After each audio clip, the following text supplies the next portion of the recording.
Everybody, and welcome to Lunch Break Live. Real talk about obesity, food addiction, recovery, and what's really eating you.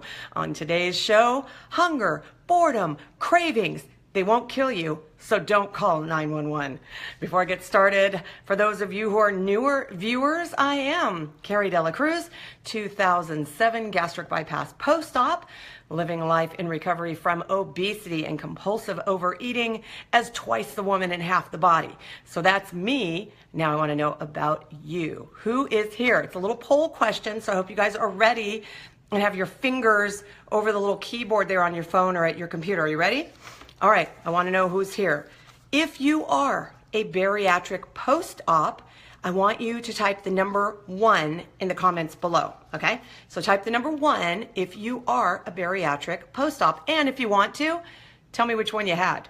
Was it RNY? Was it lap band? Was it VSG? Was it duodenal switch? DS, some mixture of those things. Let me know, all right? Let's see what you guys are saying. All righty. Hi from the train on your way to work. Hi, Janine, all the way from New Zealand. Okay, 1. Nancy Hendrickson, 6 says she's a 1. My mama's here, RNY. And Janine is also an RNY. Welcome, Bonnie. And Lisa is gastric sleeve. RNY, Christy. All right. Okay, so now if you are someone who is dealing with addiction, type 2, not type 2 addiction. Put the number 2 in there if you're dealing with addiction. You don't have to tell me what kind. I'm just curious to know. So in other words, you may not have had bariatric surgery, but you are dealing with addiction, all right? And maybe you're a support person or someone that I have not mentioned already. So if that is you, if that fits who you are, put a 3 there and maybe let me know who you are. All right, maybe you are a support person. Maybe you know and love and are trying to support someone who has had bariatric surgery and might be dealing with some sort of addiction. All right, Wendy says, yep, that's me. And my mama, she's a 2. And Lisa, all right, you guys, oh, that's terrific. Thank you so much for that feedback. Because, LBL, by the way, that's Lunch Break Live, you guys. LBL, I didn't name it, but I think it's great. LBL is an interactive program, okay? And I need to make sure that you guys are here and that you're awake. How could you fall asleep during this? So don't be afraid to use the symbols down there, all right? Maybe mix it up. Use some of the ones you haven't used before. So if you're watching me live, this is what I want to know. Shoot me, and Erin says, by the way, she's a pre-op. All right, I want you guys to shoot me the ha-ha, the laughing face. So I know that you guys are there and you're watching, all right? Okay, I see a heart and I see a thumbs up because, that was sent before I asked for it, I'm sure. Hey, Bonnie, I'm glad you made it. Okay, now I see some laughs coming by. Right on. I got to keep you laughing, right? We have to laugh. This is not easy stuff, and if we don't laugh, we will cry. Awesome. I see a lot of that stuff going by. All righty. Let's dive into it, shall we? All right, on today's show, hunger, cravings, and boredom won't kill you, so you don't have to dial 911. All right, I'm going to talk about the emotional response to physical signals. All right, we are very familiar with that. As you will hear me say just about every day here on the show or on my wall, and if I don't say it, you need to set me straight. Obesity is much more than just a physical disease, all right? It negatively affects the entire person, and we are talking about emotionally and mentally and spiritually as well, okay? Yet, most of the focus seems to be on the physical condition, all right? We're talking about how much you weigh, how much you've lost, how much you should weigh, how much you should have lost, how much you've regained. I mean, we spend a lot of time obsessing, and yes, I did say obsessing, because the emphasis is on food and weight, and it's imbalanced and it's distorted, right? We are excluding 3 other very significant parts of who we are as people, and that sounds a lot like obsession to me. An unhealthy, imbalanced, distorted way of thinking. All right, but that is my opinion, which of course is what you will get on this show. It's a strong one, okay? But it doesn't mean that I am not open to hearing what you guys have to say. And the reason I bring that up is because today, and I may be doing a show on it in the future, there was some amazing conversation going on my wall. And I mean, it was a hard thing to talk about. I simply asked, I mean, it was a very innocent question at 5 o'clock this morning. Bariatric surgery or weight loss surgery, you decide, right? And I mean, everyone was off to the races, and there was some really great discussion going on there. And, you know, I think if we can set aside our strong emotions and our strong feelings about it long enough to hear what someone else has to say, I think we're going to find that we become more balanced in our thinking and can learn a great deal. And that is not to say that you're necessarily going to change your mind. Maybe it's going to deepen what you already know and believe. All right. So don't be afraid to do that. Open yourself up. That's what this show is all about. All right. So 3 things that I mentioned at the top of the show: hunger, cravings, and boredom. Familiar? Are you guys who here is familiar with those feelings, I guess you could say? Hunger, cravings, boredom. Anybody? Just shoot me the first symbol that you see. All right, there's a thumbs up. I see somebody who's very familiar. All right, I see. Oh boy, now it is getting out of control. The thumbs up are just flying by. All right, these things do come up a lot in, especially in like support group discussions or in OA meetings. There is a lot of discussion about this. Usually it takes on a tone of like panic and fear and helplessness, okay? Like, oh my God, it's gonna get me, and there's nothing I could do about it, help, okay? This level of fear is generally associated with a call to 911. Let's see if this sounds familiar. This is what I'm gonna call a craving call. 911, what is the nature of your emergency? Okay, now this is you. Help, I'm being held captive and I can't get away. 911, where are you and who's holding you captive? You. I'm in the cookie aisle, and I'm at the grocery store, and it's the white chocolate Oreos. They're stalking me from my cart. 911. How did they get into your cart? You. I put them there. 911. Ma'am, I don't know if this requires a 911 call, but I'm just going to tell you to please remove the cookies from your cart and proceed directly to the produce department. You. But I can't take them out because if I touch them, I'll want them more. 911. I suggest that you get a new cart or just leave the store immediately. Does this sound familiar to anyone else? I'm seeing a lot of wows going by. Okay, here's what I want to know. What is the one thing that holds you hostage? Tell me what it is. Is it a food? Is it a feeling? What is it that holds you hostage? Just throw that out there in the comments. I want to see what's going on. All right? What is the one thing that holds you hostage, that you are convinced you cannot get away from it once you are in its clutches? Anybody? Now, I know with Facebook there's a little bit of lag time and it can take a little time to catch up. So I will go back and see your comments after I do the next section, which I'm calling the hunger call. Not Hunger Games. There is nothing funny about hunger. Food. Rebecca, all kinds of food, absolutely every food, including kale. I'll be talking about kale. All right, here's a hunger call. Ready? Food, my mom says too. All right. 911, what is the nature of your emergency? You. I'm being starved by my captors. 911, who are your captors? You. My nutritionist and my physician. They won't let me eat anything except kale, and now I have a headache, and my blood sugar is crashing, and also my stomach is growling, and I haven't eaten in 2 hours. 911. Ma'am, I really don't think this is a matter for the police, so I'm going to refer you to the protein shake aisle of the store, and I'm going to suggest that you pick one of those up and consume it right now. You. But what if I'm still hungry after that? 911. You won't die. Plan your meal so you aren't consuming a bunch of fats and sugars that burn quickly, don't satisfy, and don't give you energy. Sound familiar? Anybody else treating their hunger with the same level of panic? Yeah. All right. Anybody over there? Here's what I want to know. It's a good question.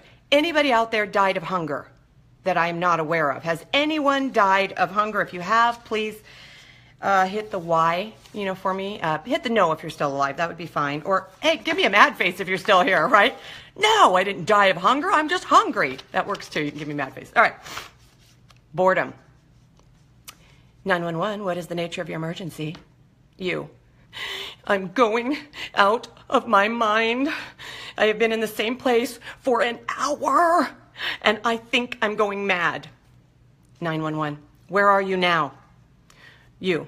Well, I'm at home, and it's 8 o'clock, at night and I want to eat, I always eat when I watch TV. 911. Turn off the TV. You. But then what will I do? I'll be bored and then I'll want to eat.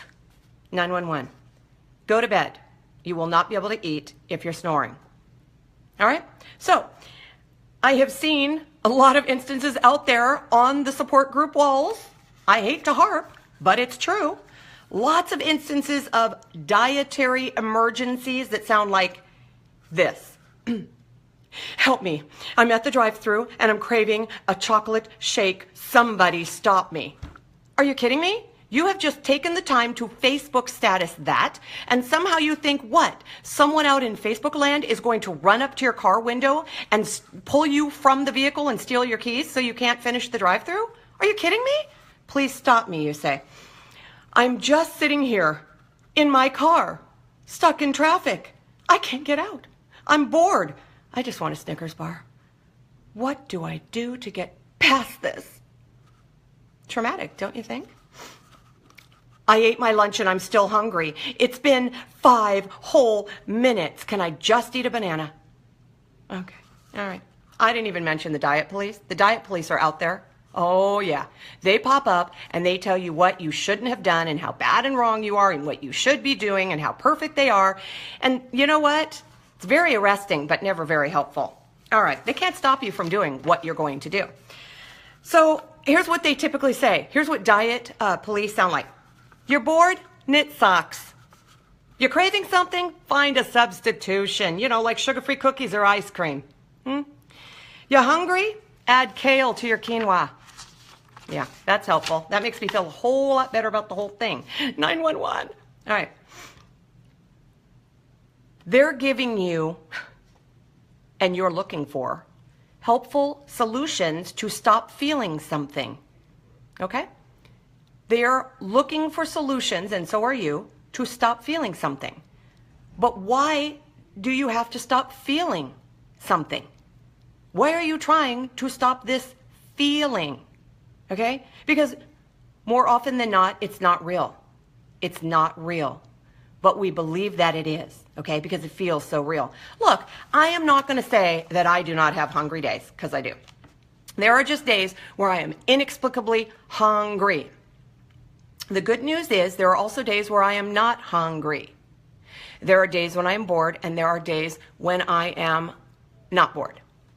There are days when I have cravings, and there are days when I do not. And my husband is continuing to send me pictures in Facebook Messenger. God bless him. Stop the madness, honey. All right. So, when was the last time you died from cravings, hunger, or boredom? I'm just going to go ahead and go out on a limb here and say never.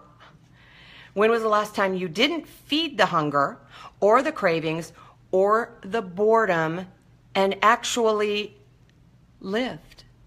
Do you remember a time when you didn't feed it? When was the last time that happened? Did you ever ask yourself, gee, I don't know, self, what would happen if you didn't eat when you were hungry? Didn't substitute something for a craving and didn't think to immediately eat out of boredom? Maybe not. Maybe you haven't even gotten this far because you're just so busy eating. It's like reflexive, you know what I mean? It's a reflex, automatic response. You don't even think about it anymore. You just reach for it. You know, I got a craving. I'm going to go get it. I'm going to go take care of that craving right now before it kills me, right? I'm hungry. Better eat something right now before it moves too fast to get a fork into it. I am bored. We cannot have that, or I may keel over from not having something to do, like eat. Really? I get it. I get it, though. I do. I mean, seriously, I can only make fun of this because it's me. Hi. You know what? I suffered from craving and boredom and hunger, you know, a lot before I chose recovery. All right. We have a long history of addressing our discomfort, because that's what this is, our discomfort with food. We do not live in a third world nation where our bellies are distended because we are suffering from, you know, malaria and malnutrition and true starvation. If you do, I'm not talking to you. If you do, and you have an internet connection, wow, I am blown away. But for the rest of us who are dealing with first world problems, that's what I'm addressing here, okay? Not a tapeworm. If you have a tapeworm, I can't help you. All right, so here's the thing. We have a long history of addressing our discomfort with food. Why else would they call it comfort food, right? But unfortunately, food is not the answer to every question. It's not. We think it is, but it's not. Not even, I'm hungry, what should I eat? Yeah, it's not even the answer to that one. I know that you think that's crazy. I think most of this is about habits. You guys might agree with me. You may not. When I get an upset stomach, for example, right? When I was growing up and I wasn't feeling good, what? I want 7-Up and saltine crackers because that's what my mom gave me to make my tummy feel better and make me feel better. A 7-Up and saltine crackers. So the instinct is when I get an upset stomach, that's what I want. And I used to feed it that, but now I don't because I realize, no. Maybe I have an upset stomach for another reason. You know, maybe there's a tough decision I have to make. Maybe there's a lot of stress at work that I'm not coping with. Maybe there is a genuine reason for having an upset stomach. Maybe I'm actually sick and I need to address that. Maybe I haven't had enough protein. There's a whole lot of reasons that have nothing to do with 7-Up and saltine. When I have the chills, I just want hot chocolate. And when I go to the movies, I must have Raisinets and popcorn, right? Right? Because I can't watch the movie if I haven't finished those things before the preview's even finished. When I go to the mall, oh, come on, you know you're with me. I must eat whatever I'm smelling. It's a rule. Okay, if I smell it, I must have it because, of course, it makes my mouth water like Pavlov's dogs. And I hear the bells ringing at Cinnabon, Mrs. Fields cookies, or Wetzel's pretzels. Okay, and I don't care if you dip them in cheese or you put mustard on them, they're still pretzels. When I go to Costco, I must eat whatever they are offering. It's a rule. They don't let you buy. They block the way if you don't take whatever's in the little plastic cup. When I'm watching TV, I must eat chips. When it is my birthday, I must eat cake. When I go to Subway, I must get a sandwich on bread. Why else would they be baking the bread right there for me to smell it? God knows I can't get it in, without the bread in a bowl. They don't even offer it that way. They don't even have bowls at Subway. Yes, you can. And they do. You can pass by those things. You can see a movie without eating those things. You can be sick without 7-Up and saltines. You really can be cold without hot chocolate. I've got news for you. I'm sorry if this is revolutionary and you're just like, really? I never knew this. Why couldn't you warn me before you told me this stuff? I'm sorry. Maybe take a moment to sit down. All right, here's what I'm thinking for today. All right? Next time you get a craving, you're hungry or you're bored, ask yourself, 1, when did I last eat? It's important to know. Okay, if it was 5 minutes ago, was it a healthy option when I ate? That's important. What did I eat? How many of us forget what we even ate? How many of us forget we even did eat? Forget what we ate. We forget we even ate, which is why it never ended up in the journal. If it's not time to eat again, am I hungry out of habit? This is when I always eat. This is the time I always eat. I'm doing something. I'm pulling into the gas station, so I always have to go get an icy. Okay. Maybe the thing that I ate had a high glycemic index, which is like how much it takes to burn this or how long it sustains you and lasts in your system before your blood sugar crashes. Look it up. GI, glycemic index, low glycemic, high glycemic. You don't want the high glycemic stuff. You will crash and burn. So if I did that, if I ate something that was going to burn really fast, no wonder I'm hungry and I need to reevaluate that and choose, better food next time. Number 2, if I am craving something, is it because of a trigger? We've talked about this. Someone wisely said, I call it a trigger. That's what I call those foods that I have a problem with, all right? Is this because of a trigger, and is that trigger geographical, chronological, habitual, or emotional? I will read those again. Geographical, you're in a place where the trigger happens, the mall, the movies, okay? Chronological, this is the time I always eat X. Habitual, I'm just used to doing this. Whatever time it happens, wherever I am, if I see a TV, I want to eat. Emotional, when I feel out of control, when I feel stressed, when I feel sad, when I feel celebratory, when I feel like I'm breathing, when I just feel I want to eat, and that is a trigger for me. So think about that in terms of a craving. If I am bored, the real question is, what will eating do? What will it do? Because chances are you're going to scarf that up pretty quickly. It's not going to last all that long unless you're eating pistachios, in which case I would be very careful about that, or sunflower seeds, because you'll just keep doing it. Now, I tell myself, once I'm done eating, I'm going to be bored again, aren't I? So what is this all about? Do I need to learn to relax? Ding, ding, ding. Maybe. Okay, I might have to own that a lot. Yes, I do not do well relaxing. So I call stress being bored. Not doing something, the anxiety ramps up and amps up, and all I want to do is what? I got to do something because I'm vibrating? Yeah, need to work on relaxation a little bit, don't I? Is there something else I could be doing that would be more productive? Maybe so. Maybe I'm having the procrastination, anxiety, where I know there's stuff I could be doing and I'm not doing it because I'm sitting on the couch watching TV on a Saturday morning when I said I wasn't going to do that because I have laundry to do. I don't know. Am I scared to be bored? Because when I was little and I said I was bored, my mom would make me do chores. If you're bored, you'll be chored. Yikes. Okay, there may be a connection there. Come on, Mom, you know it's true. Oh, honey, you're bored? Go outside and play. I don't want to. I'm bored. Okay, dust the table. Yeah, you saw what you got with that when I left the pledge on the table too long. It looks like a knitted sock. Anyway, have a dialogue with yourself. That's really what I'm talking about here. And I know this requires trust, which is something we talked about in a previous show, something that it may not be our strong suit, okay? May not really be good with trust of others or self, I get it, but you got to start somewhere. You got to start building that trust. So you don't have to explain this to anybody else. You do not have to have a dialogue with anybody else about why you're hungry, why you have cravings, or why you want to eat when you're bored, or why you're bored. You don't have to talk about it with me or anybody else. As a matter of fact, I would encourage you not to talk to anybody else about it, specifically on Facebook. Stop posting from the line at McDonald's. Stop it. You're just hurting yourself. Okay? Stop taking pictures of the things that you are dying to have. Stop posting pictures of all the food that you want. Stop it. All right? You're not helping yourself because that just feeds it. That feeds what's eating you up. All right? How about make notes on your phone? You pretty much have your phone with you all the time, right? Make notes on it about what's going on or what you're thinking about. Man, I'm really stressed out right now because my boss this. Right? I'm really stressed out because I have a bill due and I don't know how I'm going to pay it. I'm really stressed out because I hate my job and I can't believe I'm here every day. Whatever it is, just write it down. Start having a conversation with yourself, or in a little notebook if you're not technologically minded or can't figure out how to print out the notes on your phone, Mom. All right. Maybe you'll find that you're hungry, at the same time every day. So you need to adjust what you're eating and when you're eating it. Maybe that's what's going to come up because maybe you're going to put a timestamp next to everything and go, I'm noticing a trend here.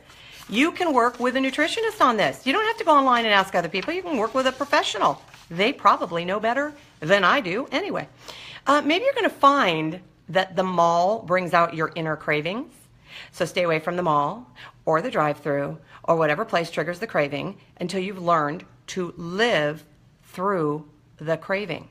It's like someone who's an alcoholic. Do not go to the bar. Do not go to the ball game. Do not go places where people are drinking. Okay? Don't do it until you have learned that you can not only live through the craving, but that the craving no longer has power over you. And I guess that's, actually, before I say the message for the day, one thing that I would encourage you to ask yourself is, what is the thing I fear that I cannot live without?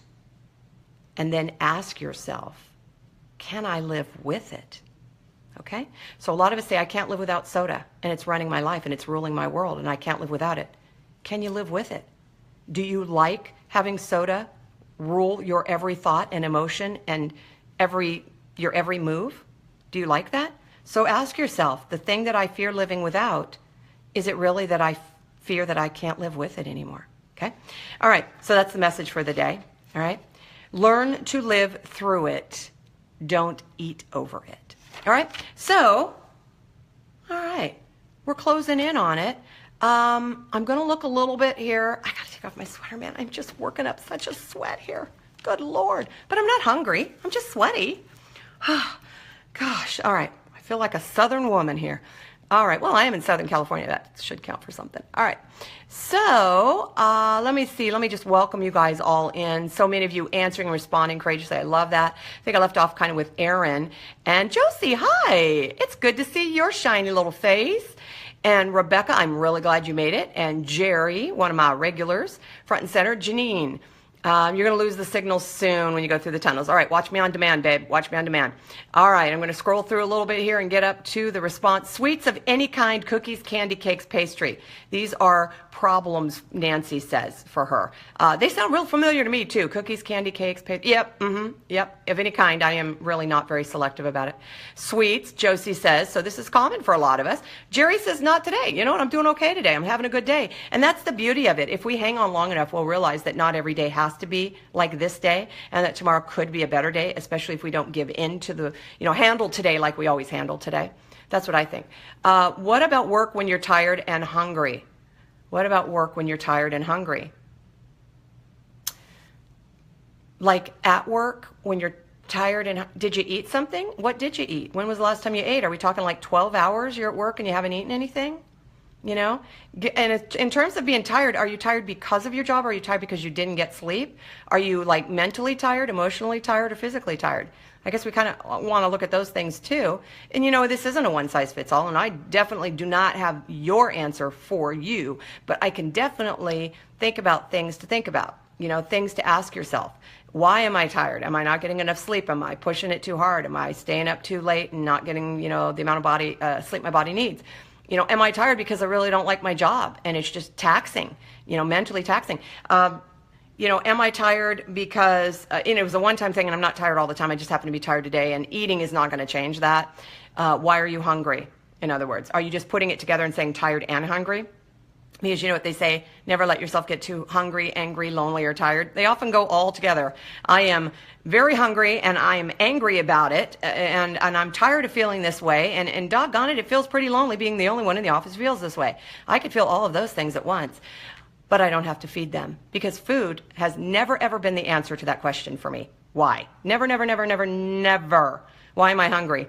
Really, honestly, I don't even, I'm going to say honestly, it's really hard for me to know what really being hungry feels like, because I never let myself get there. You know, if you eat every 2 hours, chances are you're not going to know what hunger feels like, unless you're just eating like a bean, you know, every hour. But I don't know.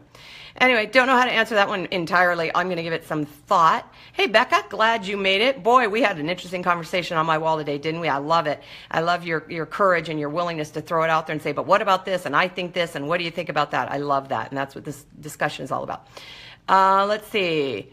Nancy says just last week she had one of those conversations with the 911 operator that she had something in her grocery cart that she knew would be calling her name when she got home. So she put it back. Yay, you didn't have to call 911. I love that. All right, you guys. And Tricia, I'm so glad you're here. And Marcia, I am so glad you made it.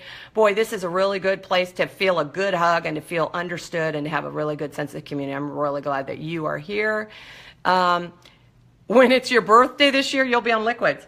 Absolutely. And you know what the great thing is? Treat yourself, celebrate your recovery. You know, don't celebrate cake. I don't know, especially if you don't stop once you start. I realize you're getting, you know, prepared for your surgery, but still, you know, even the next year when you're not preparing for surgery, think about the fact that is cake really a reason to celebrate in my life?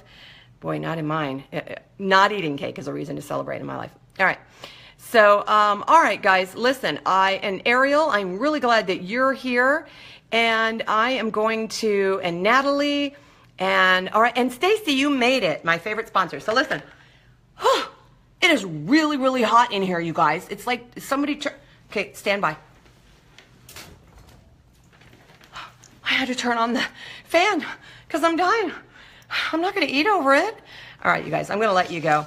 But I am going to thank you so much for being here and being such an integral and interactive part of this show, because honestly, if we want to get the show out there so that more people can participate and be aware of this program, the best way to do it is to give feedback, leave comments, you know, and let people know that it's a show worth watching. If you guys think it's a show worth watching, I like to think other people will agree with you. So I'm going to sign off, and I'm going to remind you all to have courage, seek peace, embrace joy, and above all, live your recovery. Remember, you can't stop feeding what's eating you if you don't know what's eating you. I will see you guys tomorrow. Remember to share the show. Take care. Bye.